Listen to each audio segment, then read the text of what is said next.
Hey there, welcome to LSAT Demon Daily. I'm Nathan Fox, that's Ben Olson. We're the founders of LSATdemon.com and our weekly podcast, Thinking LSAT. We've got an email here from Pete.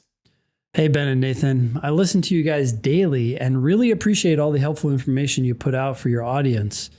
I've been practicing with the Demon for a little over a month and I've taken approximately a dozen practice exams. That's way too many tests in a month. Yeah, that's a lot. Like we're recommending that you do a maximum of one test per week, and you're doing 3 per week. You're doing 3 tests per week, and we're recommending 3 individual sections per week. Yeah. Okay. While my understanding of the test and the Demon dashboard ratings for each section continue to climb, my practice test scores don't always reflect this trajectory. Yeah, you're taking too many tests anyways, so stop. All you're doing is rolling the dice looking for higher scores. You're not actually learning. You would learn more by doing fewer tests, not looking at the 120 to 180 LSAT scores so much, and instead just spend way more time reviewing your mistakes. Yeah, I mean, look, we were just yelling at someone for focusing too much on the number of questions they got wrong in a section. I'm reading ahead here, and you're focusing on the LSAT score, which is an even bigger, vaguer number to be focusing on, right? What can you glean from that? Pete says, my diagnostic taken 5 weeks ago was a 150. That's a great, excellent. Yeah. Yep. I set a personal best so far of 159 the other day.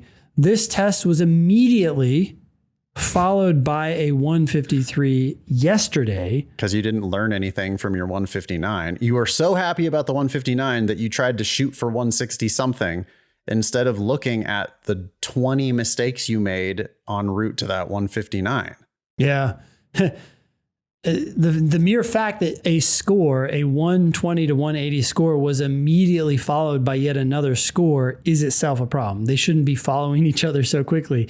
My overall average across these tests is 156. I don't care. Yeah, this is not useful information. You're like wasting your time, Pete. This is wildly inefficient studying. I'm glad you're with us. I'm glad you're working on tests I'm glad you're working on real LSAT content. That's great, but you got to go deeper. You're just skimming the surface here, like pulling the lever on the slot machine, looking for a new LSAT score. You're not learning nearly as much as you could be if you would slow way down. Yeah. He continues, my high score didn't seem to rely on hitting a disproportionately high percentage of guesses, almost exclusively used on late/more time consuming logic games.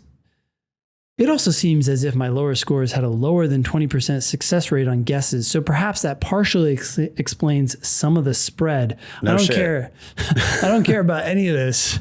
No, it's just obvious. Like, yeah, there is randomness. There's randomness in your guesses. There's randomness in your like 50-50s. There's randomness in the difficulty of the test. There's randomness in how you're feeling today. There's randomness in the scoring scale that applies to each test. There's just lots of randomness. So all you're doing here is accumulating noise. Like there hasn't been one thing here. I mean, I commend you for working on the LSAT every day. That's amazing. But you're doing all the wrong things.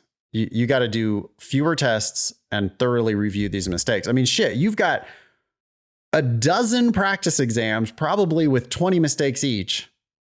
That's hundreds of questions that need your attention, hundreds of mistakes that need your attention.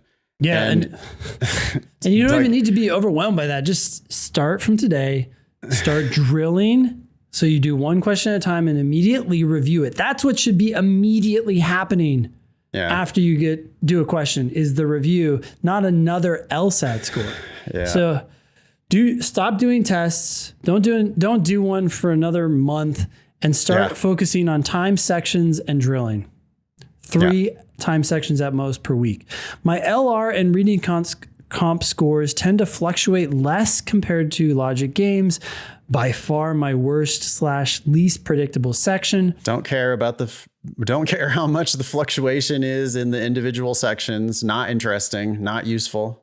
Nope. What game did you fail? Now figure it out. What LR question did you miss? What Yeah. reading comprehension passage did you struggle with? Let's dig into those details and figure out why, like, let's figure out the actual areas of misunderstanding. Yep. Since it's obvious that I need to focus on LG more, I assume that with better control over that section's range of outcomes, my overall score range will become more predictable. Sorry for laughing at you, Pete. No, who gives a fuck? Why do you want to predict your range of what? No, you want your scores to go up. I don't care about the variance. Variance is your friend. Law schools only care about your highest score. You're not like a goal of reducing variance is the wrong goal. You need to be looking at the shit you're struggling with. And right now you're just doing test after test after test, section after section after section, accumulating a bunch of worthless noise-filled data instead of, a missed question isn't noise at all. A game that you struggled with isn't noise at all. That's the LSAT saying, hey, dude, you suck at this part.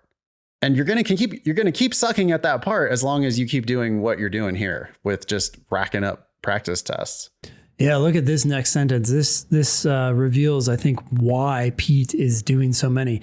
Having listened to you for a while, I know that 13 practice tests isn't exactly a large sample size either. It is over a month. And it's not a large sample size, but it's way too many in a month. That's just stop. Well, yeah, so what you've done is you've accumulated too much data to tell me what I already knew, which was you're in the 150s somewhere. Yep. In the 150s somewhere, there's a lot you don't understand. You're making a lot of mistakes. You're missing those questions. And so then now you, for 13 practice tests in a row, have continued to make exactly those same mistakes. And that same point, if I keep banging my head against this brick wall, eventually I might break through it. I mean, probably not. You're not like, the problem is you're banging your head against a brick wall. And maybe we should instead start, figuring out other solutions like, oh yeah, that game, it's not as hard as you think it is if you were solving the games correctly. Let's look at why you're banging your head against a brick wall, not just bang your head against a brick wall more. Yeah.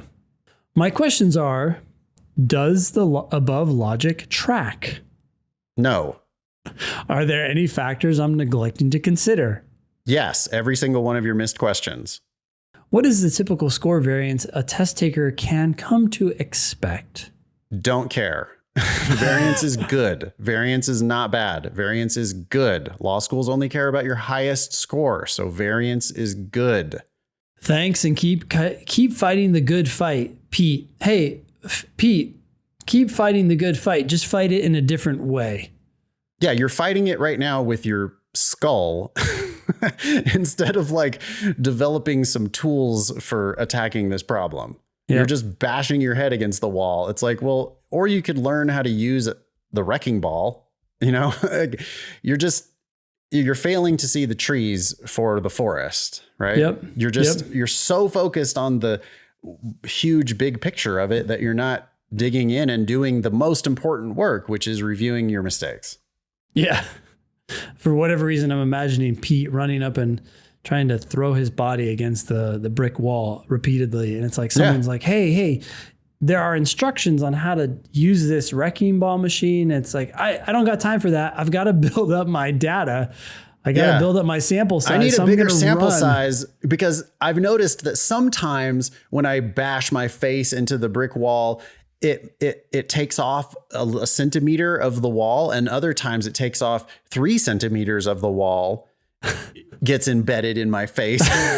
Like I'm making progress. I can see, but it's a varying amount of progress every time. And so I need to keep accumulating data so that I can learn where this variance is coming from. Yeah. Whoa. Okay. No, you need to attack this problem in a completely different way, which is stop doing tests entirely. I think you should be drilling, not doing tests. If you are going to do a timed section, you need to then immediately review the mistakes in that timed section thoroughly. And I think we need a hard limit on Pete here of like 1 test per month. Or maybe 1 test every other week or something like that. Well, that can change once Pete gets over this addiction and is now, doing drilling and time sections, and then you might take a test once every 2 weeks. But right now it needs to be once a month or just don't worry about it. Yeah. I mean, don't get me wrong, Pete, you're awesome. And like, if I saw you doing this, I would want to hire you for my demolition crew because you've got the willingness to continue bashing your face against the wall. But I would step away from the wall for a minute and I would say, hey, let's talk about some different techniques for attacking this project. Yeah, you've got the work ethic. You got the drive. Let's redirect it. Yep. Let's stop bashing ourselves against this thing though, and like learn that it actually makes perfect sense.